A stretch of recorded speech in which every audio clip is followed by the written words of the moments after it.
قال رسول الله صلى الله عليه وسلم من رأى منكم منكرا فليغيره بيده فإن لم يستطع فبلسانه وإن لم يستطع فبقلبه وذلك أضعف الإيمان যখন কিনা কোন মুমিন বান্দা ঈমানদার বান্দা তার পরিবারের মধ্যে তার সমাজের মধ্যে তার রাষ্ট্রের মধ্যে তার চোখের সামনে যখন কোনো অন্যায় কাজ হতে দেখবে অন্যায় কাজ হতে দেখার পর তার যদি সামর্থ্য থাকে শক্তি থাকে সামর্থ্য অনুযায়ী সেই অন্যায় কাজকে সে সর্বপ্রথম তার হাত দিয়ে সে বাধা প্রদান করবে তার যদি হাত দিয়ে বাধা প্রদান করার মতো সেই সামর্থ্য শক্তি না থাকে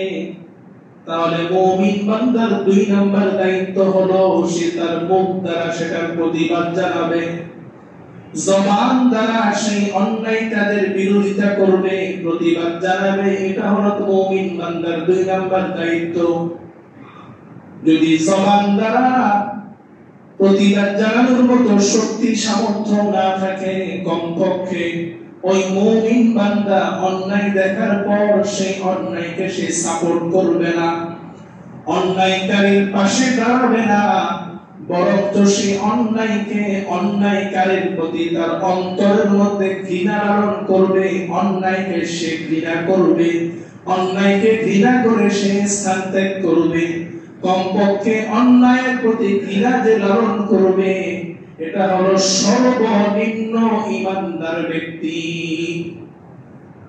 আর যে ব্যক্তি অন্যায় দেখার পর অন্যায়কে সাপোর্ট করবে অন্যায়কে সহযোগিতা করবে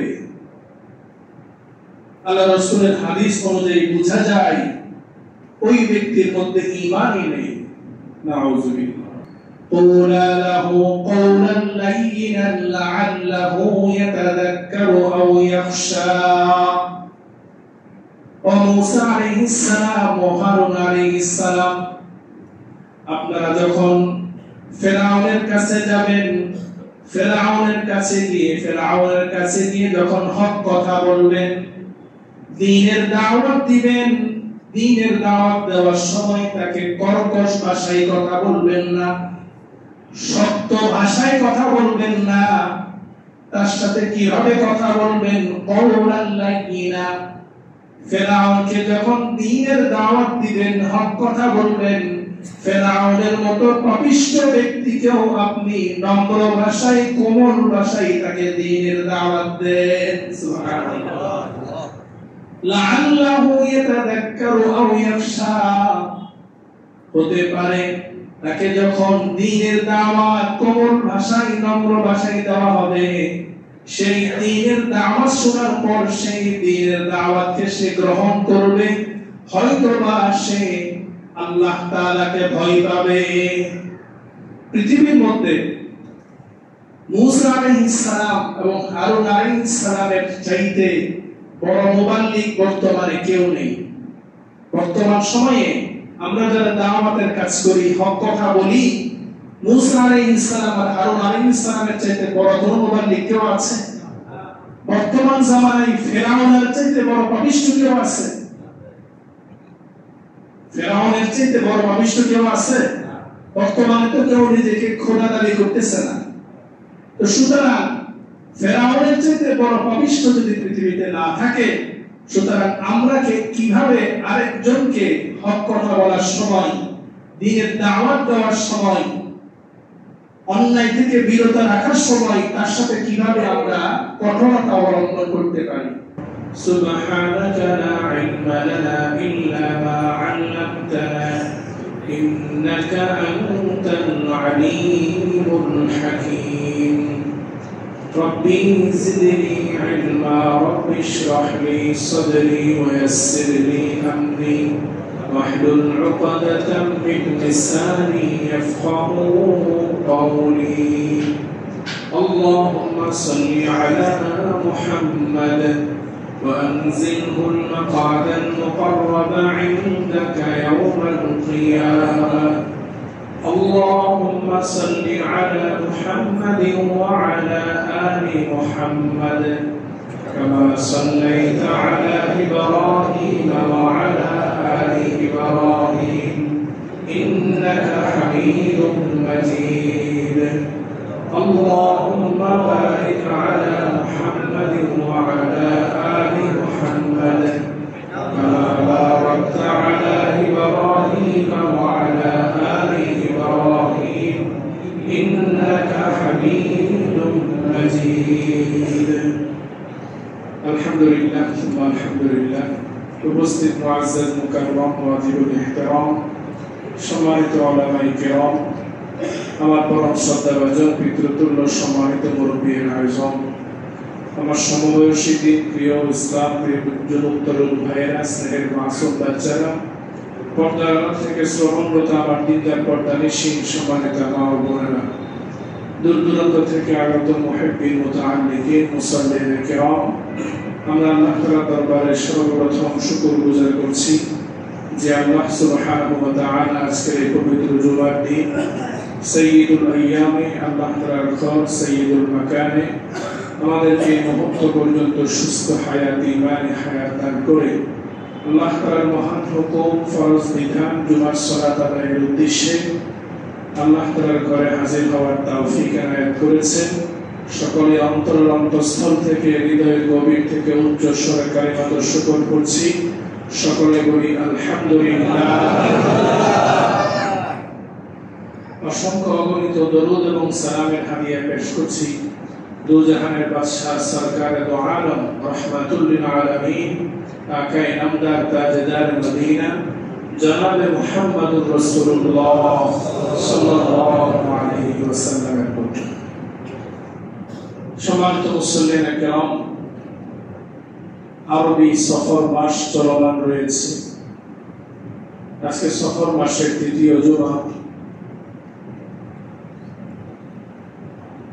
আমি আমার আলোচ্য বিষয় আলোকপাত করার পূর্বে সফর মাস নিয়ে কয়েকটি কথা আপনাদের সামনে আরজ করব ইনশাআল্লাহ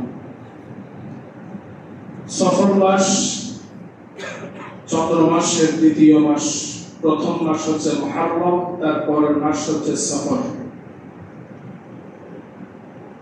মুহররম মাস হারাম মাস সম্মানিত মাস যেই মাসে জাহিলি যুগে বর্বরতার যুগে তখনকার মানুষ এই হারাম মাসকে সম্মান দেখাতো হারাম মাসের সম্মানার্থে তাদের মধ্যে যে যুদ্ধ বিগ্রহ লেগে থাকতো তারা সেই হারাম মাসের সম্মানার্থে হারাম মাসগুলোর মধ্যে যুদ্ধ বিগ্রহ তারা বন্ধ রাখত সফর মাস শুরু হলে আবার পুনরায় তারা যুদ্ধ বিগ্রহ শুরু করে দিত সফর শব্দের অর্থ হচ্ছে খালি শূন্য সফরকে এই জন্য সফর নামকরণ করা হয়েছে যেহেতু মুহররম মাসের পরে জাহিলি যুগের মানুষেরা তাদের মধ্যে ছোট থেকে ছোট বিষয় নিয়ে তাদের সংঘাতে জড়িয়ে যেত যুদ্ধের মধ্যে জড়িয়ে যেত ছোট ছোট বিষয় নিয়ে একে অপরকে হত্যা করত এই সফর মাস শুরু হলে পুনরায় সেটা শুরু হতো এবং এটা যখন শুরু হতো তখন তাদের ঘর বাড়িগুলো ফাঁকা হয়ে যেত ঘর বাড়িতে আর মানুষ থাকতো না সবাই ময়দানে চলে যেত যুদ্ধ করার জন্য এই যে ঘর বাড়ি ফাঁকা হয়ে যাওয়া শূন্য হয়ে যাওয়া সেই থেকে এই মাসের নাম রাখা হয়েছে সফর আরো কয়েকটি মতামত রয়েছে তার মধ্যে এটি হচ্ছে একটি মত এই সফর মাসকে জাহিলি যুগে অশুভ মাস মনে করত কুলক্ষণের মাস মনে করত তারা মনে করত সফর মাস আসলে মানুষের উপর বিভিন্ন বিপদ আপদ বালা মুসিবত আসে এই মাসটিকে জাহিলি যুগের মানুষেরা বিপদ আপদ বালা মুসিবতের মাস মনে করত ইসলাম আসার পরে রাসূল করিম সাল্লাল্লাহু আলাইহি ওয়াসাল্লাম তাদের যে কুসংস্কার, তাদের যে বিশ্বাস, তাদের যে আকীদা, সেটি সম্পূর্ণভাবে রাসূল করিম সাল্লাল্লাহু আলাইহি ওয়াসাল্লাম নিষেধ করে দিয়েছেন। যে সফর মাসকে যে অশুভ মনে করা, অকল্যাণকর মনে করা, এটা সম্পূর্ণভাবে ইসলামের মধ্যে নিষেধ। রাসূল করিম সাল্লাল্লাহু আলাইহি ওয়াসাল্লাম ইরশাদ করেন, লা আদওয়া ওয়ালা তায়ারাতা ওয়ালা হামাতা ওয়ালা সাফারা। ইসলামের মধ্যে সংক্রমণ ব্যাধি নামক কোন ব্যাধি ইসলামের মধ্যে নেই। ইসলামের মধ্যে অশুভ লক্ষণ বলতে কোনো কিছু নেই। ইসলামের মধ্যে কোনো কিছু ক্ষতি করতে পারে সেই ক্ষমতা কোনো কিছুকে দেওয়া হয়নি। ইসলামের মধ্যে সফর মাসের মধ্যে কোনো অকল্যাণ হবে সেটি ইসলামের মধ্যে নেই। ইসলাম আমাদেরকে এটাই শিক্ষা দেয় যে সকল কল্যাণ এবং অকল্যাণ সব কিছু ফায়সালা কার পক্ষ থেকে? আল্লাহর পক্ষ থেকে। সুতরাং সফর মাস সেটি আমার কল্যাণ করতে পারে, আমার অকল্যাণ করতে পারে, আমার বালা মুসিবত আনতে পারে, এটি কোনো মুমিনের বিশ্বাস, মুমিনের আকীদা হতে পারে না। একজন মুমিন, একজন ঈমানদার সে বিশ্বাস করে তার হায়াত, মওত, কল্যাণ, অকল্যাণ সব কিছুর মালিক হলেন আল্লাহ। আল্লাহ তাআলার পক্ষ থেকেই সবকিছু ফায়সালা হবে, আল্লাহ তাআলার পক্ষ থেকেই সবকিছু নির্ধারিত হবে।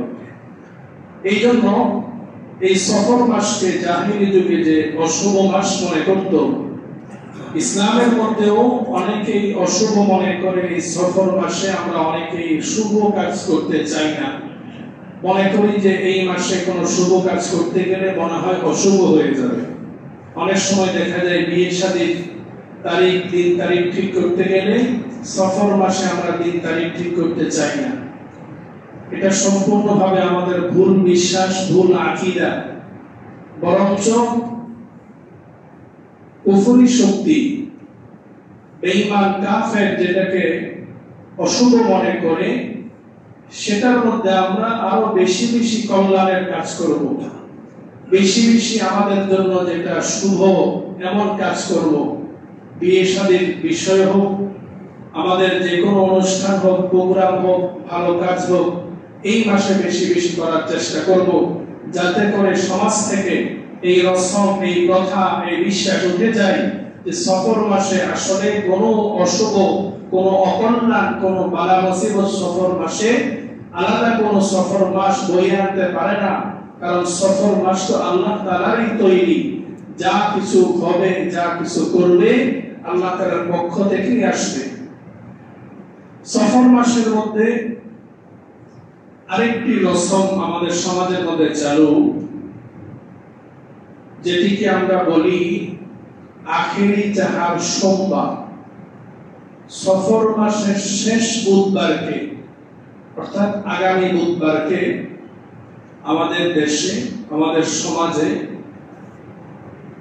এটিও একটি রসম, এটিও একটি ভ্রান্ত ধারণা যে আখেরি চাহার সোমবার মানে সফর মাসের শেষ বুধবারকে আমরা মনে করি যে রাসূল করিম সাল্লাল্লাহু আলাইহি ওয়াসাল্লাম সফর মাসের শেষ বুধবারে আল্লাহর রাসূল অসুস্থতা থেকে কিছুটা সুস্থতা লাভ করে তিনি এই দিবসে গোসল করেছিলেন।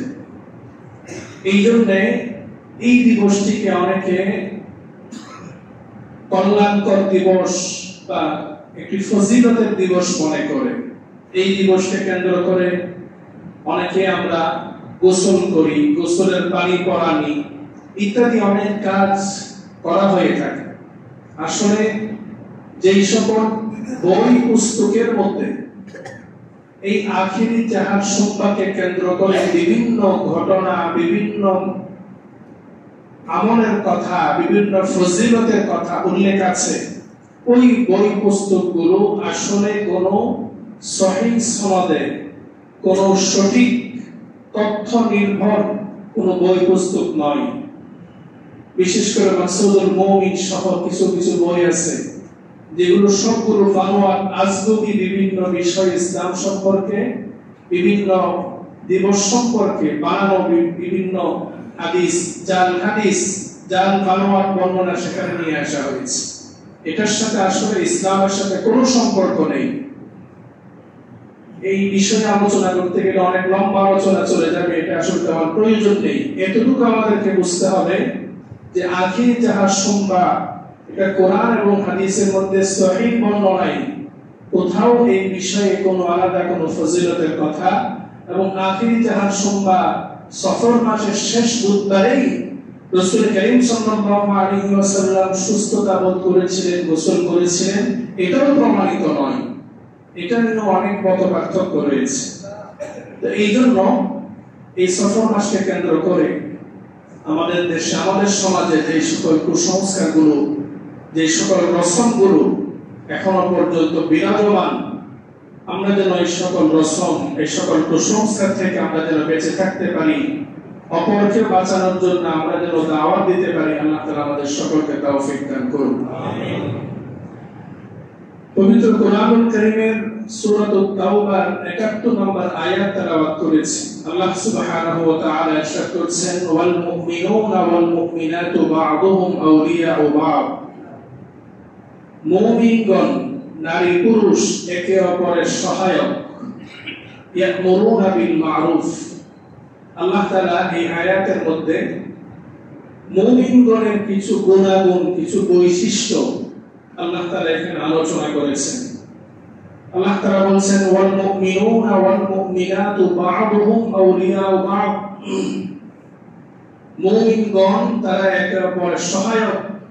ইয়া'মুরুনা বিল মা'রুফ।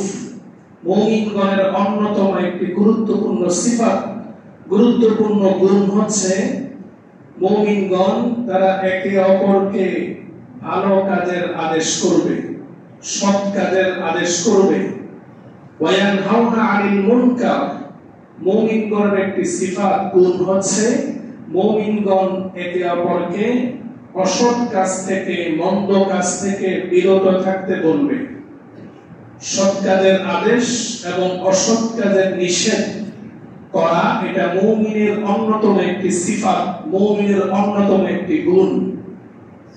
তারপর আল্লাহ তাআলা বলছেন, ওয়ায়ুকিমুনাস সালাহ ওয়া ইউতুনাজ যাকাহ ওয়া ইউতিউনা আল্লাহ ওয়া রাসূলাহ। মুমিনগণের সিফাত হচ্ছে তারা নামাজ কায়েম করবে। মুমিনগণের সিফাত হচ্ছে তারা যাকাত আদায় করবে। মুমিনগণের সিফাত হচ্ছে তারা আল্লাহ এবং আল্লাহর রাসূলের আনুগত্য করবে। উলাইকা সায়ারহামুহুমুল্লাহ। তারা যদি এই কাজগুলো করে তাহলে তাদের উপর আল্লাহ তাআলার রহমত বর্ষিত হবে। ইন্নাল্লাহা আজিজুল হাকীম। নিশ্চয়ই আল্লাহ তাআলা মহাপরাক্রমশালী, আল্লাহ তাআলা প্রজ্ঞাময়। এই আয়াতের দ্বারা আল্লাহ সুবহানাহু ওয়া তাআলা মুমিনগণের কিছু দায়িত্ব, কর্তব্য আল্লাহ তাআলা এখানে আমাদেরকে বুঝিয়েছেন। নামাজ পড়া মুমিনের যেমনি ভাবে দায়িত্ব, ৫ ওয়াক্ত নামাজ মুমিনের উপর ফরজ। যাকাত আদায় করা, সম্পদ থাকলে নেশাব পরিমাণ সম্পদের মালিক হলে বছরে একবার যাকাত আদায় করা যেমনি ভাবে মুমিনের উপর কর্তব্য, ফরজ। আল্লাহ এবং আল্লাহর রাসূলের আনুগত্য করা মুমিনের উপর যেমনি ভাবে ফরজ, ঠিক তেমনি ভাবে সৎ কাজের আদেশ করা, অসৎ কাজের নিষেধ করা, এটাও মুমিনের উপর একটি গুরুত্বপূর্ণ কর্তব্য, ফরজ দায়িত্ব। মুহতারাম হাজিরিন, আমরা স্বাভাবিকভাবে সৎ কাজের আদেশ, আমর বিল মারুফ, নাহি আনিল মুনকার, এই শব্দগুলো আমরা ব্যবহার করে থাকি এবং এই শব্দগুলোর অর্থ আমরা জানি। আমর বিল মারুফ মানে সৎ কাজের আদেশ করা, ভালো কাজের কথা বলা, ভালো কথা বলা, এটাই আমর বিল মারুফ। নাহি আনিল মুনকার, মন্দ কাজ থেকে মানুষকে বিরত রাখা, মন্দ কাজের বিরোধিতা করা, এটাই হচ্ছে নাহি আনিল মুনকার। এই যে আমর বিল মারুফ, নাহি আনিল মুনকার, মানুষ শুধুমাত্র নিজেই ভালো কাজ করবে, শুধুমাত্র নিজেই মন্দ কাজ থেকে বিরত থাকবে, এটাই শুধুমাত্র তার দায়িত্ব নয়। প্রথমত সে নিজে ভালো কাজ করবে, আমলে সালেহ করবে, এবং সে সকল হারাম কাজ থেকে, মন্দ কাজ থেকে, অসৎ কাজ থেকে নিজেকে বাঁচাবে। পাশাপাশি তার আরেকটি দায়িত্ব হচ্ছে অপরকে সে ভালো কাজের আদেশ করবে, ভালো কাজের দাওয়াত দিবে, মন্দ কাজ থেকে তাকে বারণ করবে, বিরত রাখার জন্য চেষ্টা করবে। এটা একজন মুমিনের দায়িত্ব। শুধুমাত্র নিজে ভালো কাজ করলাম, নিজেই নেক আমল করলাম, নিজেই সকল ভালো কাজের সাথে সম্পৃক্ত থাকলাম, আমার পরিবার, আমার সন্তান, আমার সমাজ, আমার আত্মীয় স্বজন, আমার বন্ধু বান্ধব, আমার ঘনিষ্ঠ যারা আছে তাদেরকে আমি ভালো কাজের সাথে সম্পৃক্ত করলাম না। তারা অন্যায় করছে, সেটা আমি চেয়ে চেয়ে দেখলাম, এটার দ্বারা আমি আপনি পার পাবো না, এটার কারণে আমাকে আপনাকে ভালো কাজ করার পরেও আমাকে আপনাকে শাস্তির সম্মুখীন হতে হবে। শুধুমাত্র আখিরাতে শাস্তি হবে তা নয়। হাদিসের মধ্যে এসেছে একবার একটি কওমের মধ্যে একজন আল্লাহর ওলি ছিলেন, যিনি তার ঘরের মধ্যে সব সময় ইবাদত বন্দেগী করতেন, ঘর থেকে বের হতেন না। কিন্তু সমাজের মানুষ তারা অশ্লীল, বেহায়াপনা, মন্দ কাজের মধ্যে লিপ্ত থাকত। ওই সময় আল্লাহ তাআলার পক্ষ থেকে একজন ফেরেশতা এসেছে, আল্লাহ তাআলা তাকে পাঠিয়েছেন ওই এলাকাকে আযাব দিয়ে ধ্বংস করে দেওয়ার জন্য। ওই ফেরেশতা আসার পর দেখছে যে এই এলাকায় এমন একজন বুজুর্গ আছে যে সব সময় আল্লাহর ইবাদত করে। তখন ওই ফেরেশতা আল্লাহ তাআলার কাছে বললেন, হে আল্লাহ, আপনি এমন একটি এলাকায় আযাব দেওয়ার জন্য আমাকে প্রেরণ করলেন যেখানে মন্দ মানুষের মধ্যে একজন ভালো মানুষ আছে, তাহলে আমি কিভাবে সেখানে আযাব দিব, ওই এলাকাকে উল্টিয়ে দেব? তখন আল্লাহ তাআলার পক্ষ থেকে আদেশ আসে, যেই ব্যক্তি বুজুর্গ সে নিজে নেক আমল করে, নিজে ভালো কাজ করে, কিন্তু তার চারপাশের মানুষকে ভালো কাজের দাওয়াত দেয় না, অন্যায় কাজ থেকে নিষেধ করে না, ওই বুজুর্গের ঘরকে আগে উঠিয়ে দাও। এই জন্য শুধুমাত্র নিজেই ভালো কাজ করব, নিজেই ভালো পথে চলব, নিজে একাই জান্নাতে যাব, এই মন মানসিকতা সংকীর্ণ মন মানসিকতা। ইসলাম এটাকে সমর্থন করে না। একজন মুমিন সে নিজে যেমনি ভাবে আমলে সালেহ করবে, ভালো কাজ করবে, সৎ পথে চলবে, অপরকেও সৎ পথে চলার জন্য দাওয়াত দিবে, অসৎ কাজ থেকে তাকে নিষেধ করবে। এটা মুমিনের সিফাত। এই জন্য রাসূল করিম সাল্লাল্লাহু আলাইহি ওয়াসাল্লাম ইরশাদ করেন, قال رسول الله صلى الله عليه وسلم من رأى منكم منكرا فليغيره بيده فإن لم يستطع فبلسانه وإن لم يستطع فبقلبه وذلك أضعف الإيمان। যখন কিনা কোন মুমিন বান্দা, ইমানদার বান্দা তার পরিবারের মধ্যে, তার সমাজের মধ্যে, তার রাষ্ট্রের মধ্যে, তার চোখের সামনে যখন কোন অন্যায় কাজ হতে দেখবে,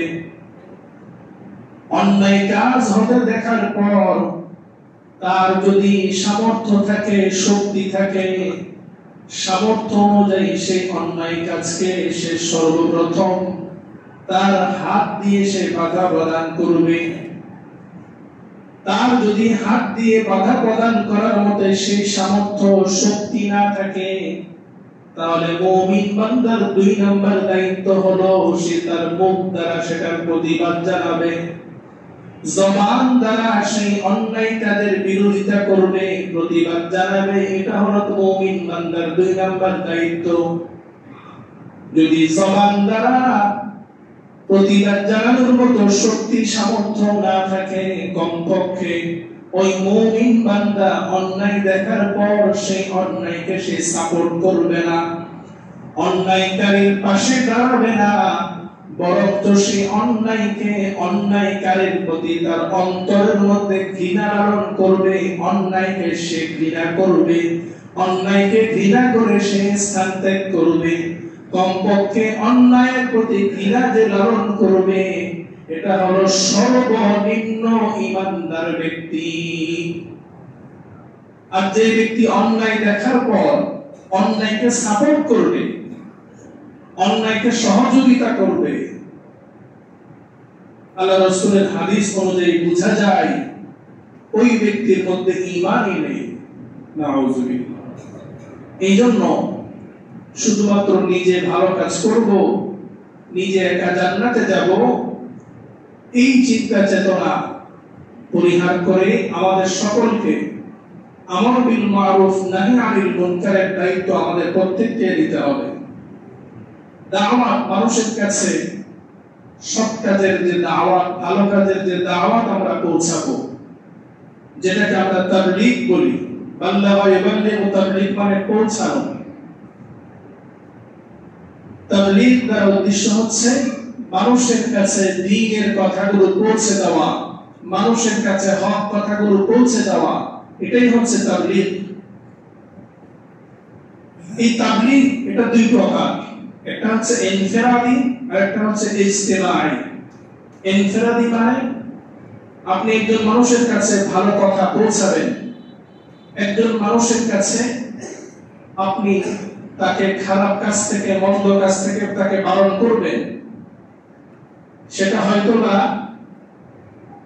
ইনফিরাদি অর্থ হচ্ছে যে কোনো একজন ব্যক্তিকে আপনি সমাজের মধ্যে চলাফেরা করেন, আপনার চোখের সামনে একজন ব্যক্তি অন্যায় করছে, ব্যক্তিগতভাবে যে কোনো একজনকে আপনি বোঝালেন যে ভাই আসেন, নামাজের সময় হয়েছে, আমরা নামাজ পড়তে আসি, ভাই আসেন এই মুহূর্তে আমরা আযান চলতেছে, গান বাজনা বন্ধ করে নামাজের দিকে আসি, ভাই আপনি যে মদ পান করেন এটা সম্পূর্ণ হারাম, মদ পান পরিহার করুন। এভাবে যে কোনো একজন ব্যক্তিকে এই দাওয়াত পৌঁছানো, এটাকে বলা হয় ইনফিরাদি।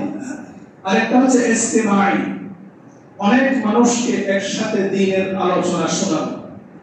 যেমন আমি আপনাদের অনেক মানুষকে একসাথে দ্বীনি কথাগুলো আপনাদের সামনে মুযাকারা করছি, এটা ইজতিমাঈ দাওয়াত। আরেকটা হচ্ছে ইনফিরাদি দাওয়াত, এককভাবে ব্যক্তিগতভাবে দাওয়াত। ব্যক্তিগতভাবে দাওয়াত দেওয়া আমাদের প্রত্যেকের উপর ফরজ। ইজতিমাঈ ভাবে সকলকে একসাথে দাওয়াত দেওয়া এটা ফরজ, তবে ফরজে কিফায়া। জানাজার নামাজ যেমনি ভাবে ফরজে কিফায়া, এলাকার সবাই যদি না পড়ে, কিছু মানুষ যদি জানাজার নামাজ পড়ে, তাহলে সকলেই দায়মুক্ত হয়ে যাবে। ঠিক তেমনি ভাবে ইজতিমাঈ দাওয়াত, ইজতিমাঈ তাবলীগ,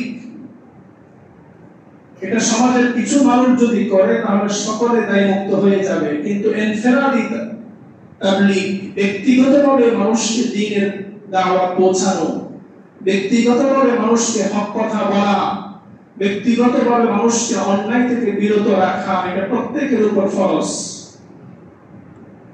কোন কোন ফাকিহ বলেছেন ওয়াজিব। ব্যক্তিগতভাবে আমাদের সমাজের মধ্যে, আমি যদি আমার পরিবার থেকে স্টার্ট করি, আমরা সকলেই হক কথা বলি, কিন্তু হক কথা আমরা সব জায়গায় বলি না। আমার পরিবারে আমি হক কথা বলি না, আমার সন্তানকে আমি হক কথা বলি না, আমি আমার আত্মীয় স্বজনকে আমি হক কথা বলি না। আমার সন্তান যদি কোনো অন্যায় করে, আমার স্ত্রী যদি কোনো অন্যায় করে, তখন সেখানে আমি হক কথা বলি না। আমার আত্মীয় স্বজন যদি কোনো অন্যায় করে, তখন আমি হক কথা বলি না। আমার মতে, আমার আদর্শের, আমার তরিকার, আমার দলের কেউ যদি অন্যায় করে, তখন আমি হক কথা বলি না। হক কথা কখন বলি? যাকে আমি অপছন্দ করি, যে আমার মতের বিরুদ্ধে, যে আমার দলের বিরুদ্ধে, তাকে নিয়ে সমালোচনা রাত দিন 24 ঘন্টা করি। এই মন মানসিকতা আমাদের মাঝে আছে না নাই? আপনি দেখবেন আমাদের দেশের রাজনীতিটা এখন এমন একটা পর্যায়ে পৌঁছে গিয়েছে যে আমরা এমন দলান্ধ হয়ে গিয়েছি, যে যে দল করি, সেটা ইসলামিক দল হোক, অন-ইসলামিক দল হোক, নিজের দলের কোনো অন্যায় যদি আমি দেখি, নিজের দলের অন্যায়টাকেও আমি ন্যায় বানানোর চেষ্টা করি। কিন্তু অপর দলের কোনো অন্যায় যদি দেখি সেটাকে আমি তিনকে তাল বানিয়ে খুব বড় করে প্রচার করি। অনেক সময় দেখা যায় যে অন্যায় না, কিন্তু সেটাকে ন্যায়টাকে অন্যায় বানিয়ে সেটাও প্রচার করি। এই যে আমাদের মধ্যে এই যে সৎ কাজের আদেশ, অসৎ কাজের নিষেধ, এটা আমরা অনেকেই মুখ ফুলিয়ে বলি যে আমি তো হক কথা বলতেছি, আমি তো অসৎ কাজ থেকে মানুষকে বারণ করতেছি। কিন্তু আপনি হক কথা কোথায় বলতেছেন, কিভাবে বলতেছেন, আপনার হক কথাটা হক ভাবে হচ্ছে কিনা, যেখানে যতটুকু বলার দরকার, যেভাবে বলার দরকার সেভাবে বলছেন কিনা, হক কথা বলার ক্ষেত্রে আপনি ইনসাফ করছেন কিনা। আমরা আজকে হক কথা বলার ক্ষেত্রে কিছু কিছু ক্ষেত্রে জুলুম করে ফেলছি, যতটুকু বলার প্রয়োজন তার চাইতে অনেক বেশি করে ফেলছি। এই যে আমাদের নিজেদের মধ্যে হক কথা নিয়ে, আমর বিল মারুফ নাহি আনিল মুনকার নিয়ে আমাদের মধ্যে বাড়াবাড়ি ছাড়াছাড়ি, নিজের পরিবারের হলে, নিজের দলের হলে সে যত বড় অন্যায়কারী হোক তার জন্য সাক্ষ্য মাফ করে দিচ্ছি, আর নিজের মতের বিরুদ্ধে গেলে সামান্য সামান্য থেকে সামান্য এদিক সেদিক হলে সেটাকে আমরা খুব বড় করছি। একদিকে আমরা ছেড়ে দিচ্ছি আর একদিকে বাড়াবাড়ি করছি। হক কথা বলার ক্ষেত্রে আমাদের সকলকে ইনসাফ করতে হবে। হক কথা শুধুমাত্র বিরোধী দলের জন্য, বিরোধী মতাদর্শের জন্য আর নিজের দলের জন্য, নিজের পরিবারের জন্য, নিজের তরিকার জন্য আমি বলবো না, এটা সম্পূর্ণ অন্যায়, জুলুম। এই জন্য মুহতারাম হাজরিন, হক কথা বলার কিছু পদ্ধতি রয়েছে। আপনি কিভাবে হক কথা বলবেন? হক কথা বলার জন্য, আমর বিল মারুফ নাহি আনিল মুনকার করার জন্য সর্বপ্রথম আমাদের নিয়তকে বিশুদ্ধ করতে হবে। আমি যে একজন মানুষকে একটি ভালো কথা বলবো, এই ভালো কথা বলার আগে আমার নিয়তটাকে বিশুদ্ধ করতে হবে, ইখলাস থাকতে হবে। আমি আসলে তাকে ভালো কথাটা কেন বলছি, কি উদ্দেশ্যে বলছি, ইসলাহের নিয়তে বলছি নাকি আমার নিজের বড়ত্ব জাহির করার জন্য বলছি। আমি একজন মানুষকে নামাজের কথা বললাম, আমার ভিতরে যদি এই মন মানসিকতা থাকে যে আমি তো অনেক বড় বুজুর্গ, আমি সমাজের মধ্যে সবচাইতে ভালো মানুষ, সুতরাং যাকে আমি কথা বলছি, যাকে আমি হক কথা বলছি, সে সমাজের সবচাইতে নিকৃষ্ট মানুষ, পাপিষ্ঠ মানুষ, তাকে আমি ছোট মনে করে, ছোট করার জন্য যদি কোনো হক কথা বলি, এটা কখনো হক কথা হবে না। আপনি যখন মানুষের কাছে দ্বীনের দাওয়াত পৌঁছাবেন, ভালো কথা পৌঁছাবেন, সেটা নিজের স্ত্রী হোক, নিজের সন্তান হোক, প্রথমে আপনার নিয়ত ঠিক করতে হবে। তাই যে আমি আমার ভাইকে ইসলাহের নিয়তে, সংশোধনের উদ্দেশ্যে হক কথাটা বলবো, আমার মনের মধ্যে এই চিন্তা থাকতে হবে যে আমি যে হক কথা বলছি আল্লাহকে সন্তুষ্ট করার জন্য বলছি। আমার হক কথার দ্বারা এই ভাই যেন সঠিক পথে আসে, এই উদ্দেশ্যে বলতে হবে। 2 নাম্বার, হক কথা বলার সময় হক তরিকায় বলতে হবে, হক পদ্ধতিতে বলতে হবে, বিশুদ্ধ পদ্ধতিতে বলতে হবে। হক কথা বলার সময় যাকে তাকে যেভাবে যখন তখন যে কোনো ভাষায় কথা বলা যাবে না। যাকে যেভাবে, যে অবস্থায় যেভাবে বললে সেই হক কথার মাধ্যমে তার উপকার হবে, সেভাবে কথা বলতে হবে। হক কথা বলার সময় আমার অন্তরের মধ্যে দরদ থাকতে হবে, মায়া থাকতে হবে, যাকে বলবো তার প্রতি কল্যাণকামিতা থাকতে হবে। আমি যে একজন মানুষকে হক কথা বলবো, এই হক কথা বলার দ্বারা যেন তার মান সম্মান নষ্ট না হয়, তার ইজ্জতের মধ্যে যেন আঘাত না আসে, সেইভাবে কথা বলতে হবে। আমি অনেকগুলো মানুষের সামনে একজন মানুষকে যদি আমি হক কথা বলি, এই তুই সুদ খাস, বেটা সুদ খাইস না, এটা হক কথা, কিন্তু অনেকগুলো মানুষের সামনে যখন বললাম, ওই মানুষটা সবার সামনে অপমানিত হবে কিনা? আমার কথা বুঝতেছেন না? ওই মানুষটা মনের মধ্যে আঘাত পাবে কিনা? আপনি বলছেন হক কথা, কিন্তু হক তরিকায় বলেন নাই, তাকে আপনি পার্সোনাল তার কাছে যান, ব্যক্তিগতভাবে তাকে বুঝান যে সুদ খাওয়া এটা হারাম, সুদ খাওয়া কবিরা গুনাহ, সুদ খেলে জাহান্নামের আগুনে জ্বলতে হবে, পার্সোনালি তাকে বুঝান। কিন্তু সকল মানুষের সামনে তাকে আপনি ইনসাল্ট করলেন, তাকে ছোট করলেন, তাকে কষ্ট দিলেন, এটা হক কথা নয়, এটাকে হক কথা বলে না। এই জন্য হক কথা বলা, আমর বিল মারুফ নাহি আনিল মুনকার, দ্বীনের দাওয়াত মানুষকে দেওয়ার একটা পদ্ধতি আছে। আপনার অন্তরে দরদ নিয়ে, মায়া নিয়ে তাকে বলতে হবে, তার কল্যাণের উদ্দেশ্যে বলতে হবে, ইসলাহের উদ্দেশ্যে বলতে হবে। তার মনে আঘাত আসে, সেভাবে বলা যাবে না। সে কষ্ট পায়, তার মানিজ্য নষ্ট হয়, সেভাবে বলা যাবে না। আল্লাহ তাআলা পবিত্র কোরআনুল কারীমে হযরত মূসা আলাইহিস সালাম এবং হারুন আলাইহিস সালামের ঘটনা বর্ণনা করেছেন। দুনিয়ার মধ্যে ফেরাউন নামক কে পাপিষ্ঠ একজন বাদশা ছিল, যে নিজেকে খোদা দাবি করেছে, রব দাবি করেছে। সে বলেছে আনা রাব্বুকুমুল আ'লা। ফেরাউনকে কে সৃষ্টি করেছে? আল্লাহ সুবহানাহু ওয়া তাআলা। ফেরাউনের রিজিক আল্লাহ তাআলা দিয়েছেন, ফেরাউনের সব কিছু আল্লাহ তাআলা দিয়েছেন। আল্লাহ তাআলা যাকে সৃষ্টি করেছেন, আল্লাহ তাআলা নিয়ামত যে ভোগ করে, সে বলে আনা রাব্বুকুমুল আ'লা, আমি সবচেয়ে বড় খোদা। তাহলে আল্লাহ তাআলার কাছে এই ব্যক্তিটা কতটুকু ঘৃণিত হতে পারে? এমন একজন ঘৃণিত ব্যক্তি, এমন একজন পাপিষ্ঠ ব্যক্তি, যে নিজেকে রব দাবি করেছে, খোদা দাবি করেছে, তার কাছে যখন আল্লাহ তাআলা মূসা আলাইহিস সালাম এবং হারুন আলাইহিস সালামকে দাওয়াত দিয়ে পাঠাচ্ছেন যে মূসা এবং হারুন আপনারা তার কাছে দ্বীনের দাওয়াত নিয়ে যান, হক কথাগুলো নিয়ে যান, তখন আল্লাহ তাআলা কিভাবে বলেছেন?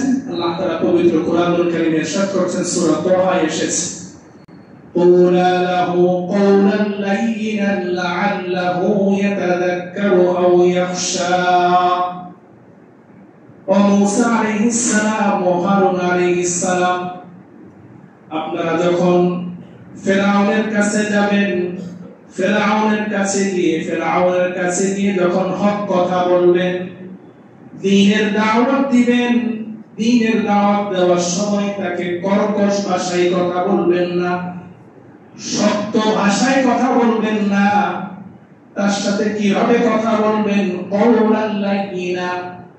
ফেরাউনকে যখন দ্বীনের দাওয়াত দিবেন, হক কথা বলবেন, ফেরাউনের মতো পাপিষ্ঠ ব্যক্তিকেও আপনি নম্র ভাষায়, কোমল ভাষায় তাকে দ্বীনের দাওয়াত দেন। সুবহানাল্লাহ। লাআল্লাহু ইয়াতাযাক্কারু আও ইয়াখশা।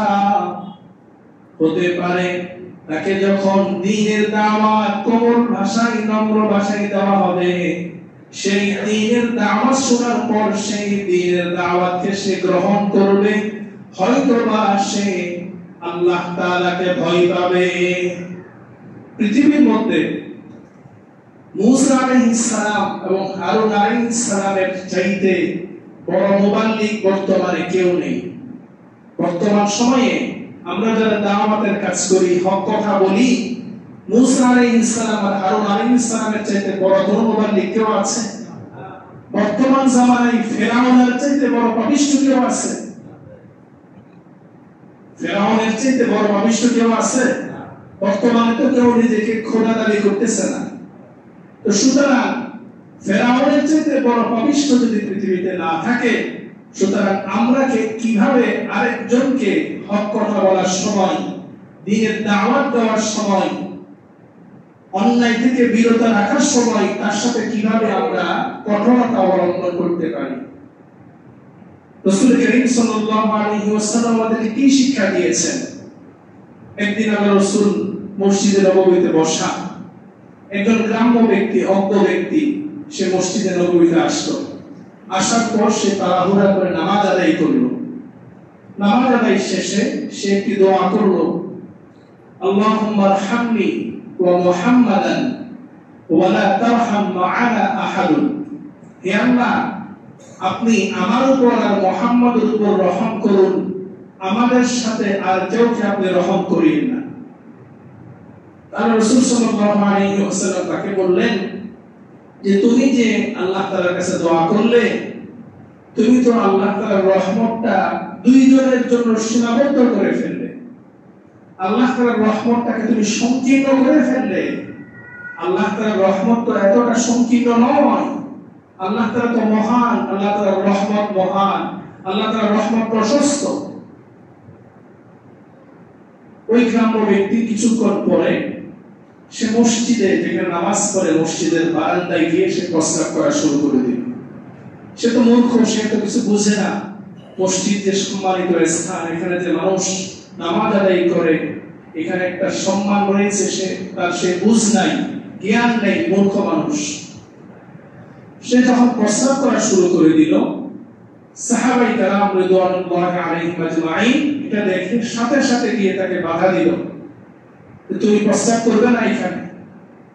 আল্লাহ রাসূল সাল্লাল্লাহু আলাইহি ওয়াসাল্লাম এটা দেখে সাহাবায়ে কেরামকে উদ্দেশ্য করে ডাক দিলেন, লা তাজরিমু, ওয়া সাহাবীরা তোমরা তাকে প্রস্রাব করতে বাধা দিও না। সে প্রস্রাব শুরু করেছে, প্রস্রাব শেষ করতে দাও।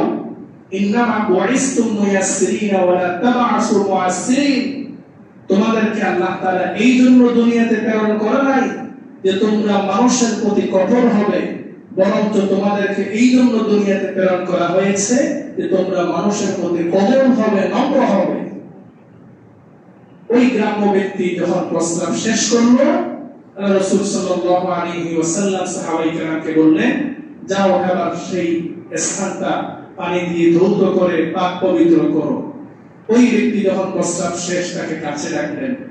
রাসূল করিম সাল্লাল্লাহু আলাইহি ওয়াসাল্লাম, দয়ার নবী, রহমতের নবী, তাকে কাছে রেখে বললেন, যেটা আল্লাহর ঘর, মসজিদ, এটা পবিত্র স্থান, এখানে মানুষ ইবাদত করে, এখানে যদি প্রস্রাব করো এটা তো অপবিত্র হয়ে যাবে। সামনে যদি তোমার প্রস্রাবের হাজত আসে, মসজিদের বাহিরে গিয়ে প্রস্রাব করে আসে। রাসূল করিম সাল্লাল্লাহু আলাইহি ওয়াসাল্লাম তাকে সুন্দর ভাষায়, কোমল ভাষায় বুঝিয়ে দিলেন। আর এখানে যদি আমরা হতাম, তাহলে মেরে তার হাড্ডি গুন্ডি ভেঙে ফেলতেন যে মসজিদের মধ্যে কোনো প্রস্রাব করার জন্য এসেছে। ইসমাইল শহীদ রাহিমাহুল্লাহ দিল্লির শাহী জামে মসজিদে তিনি একদিন খুতবা দিচ্ছিলেন।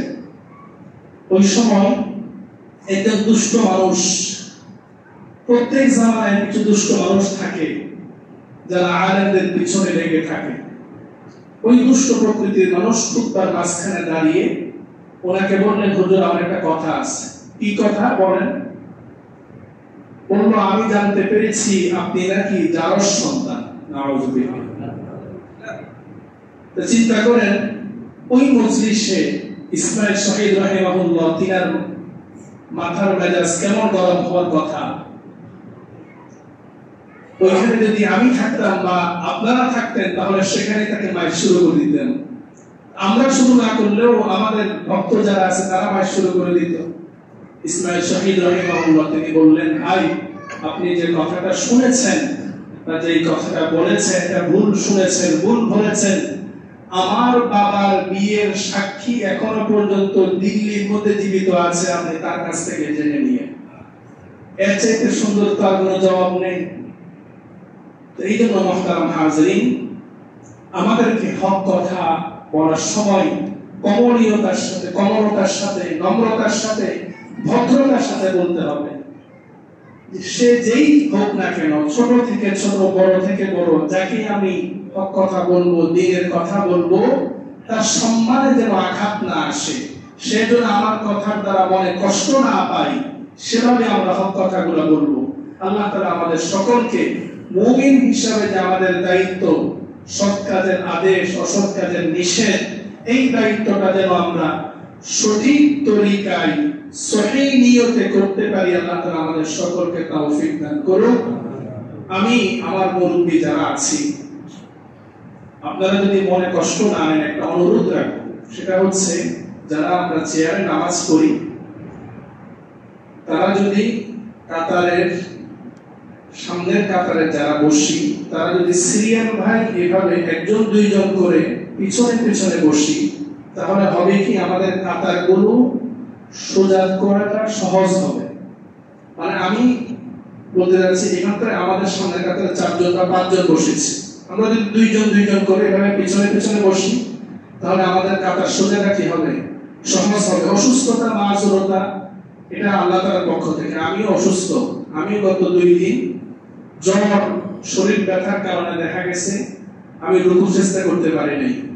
আমি বাসায় দেখা গেছে চেয়ারের মধ্যে রুকু সিজদা ইশারায় করতে হয়েছে। এটা মাযুরতা আসতেই পারে, কিন্তু মসজিদের পরিবেশ রক্ষার্থে, সৌন্দর্য রক্ষার্থে, কাতার সোজা করা রক্ষার্থে আমরা যদি এক কাতারে সবাই বেশি না বসে একটু কাতারের সৌন্দর্য রক্ষার্থে একটু এই 2 জন বা 1 জন করে পিছন পিছন করে বসি, আমার মনে হয় মসজিদের সৌন্দর্যটা আরো বাড়বে। কি বলেন আপনারা?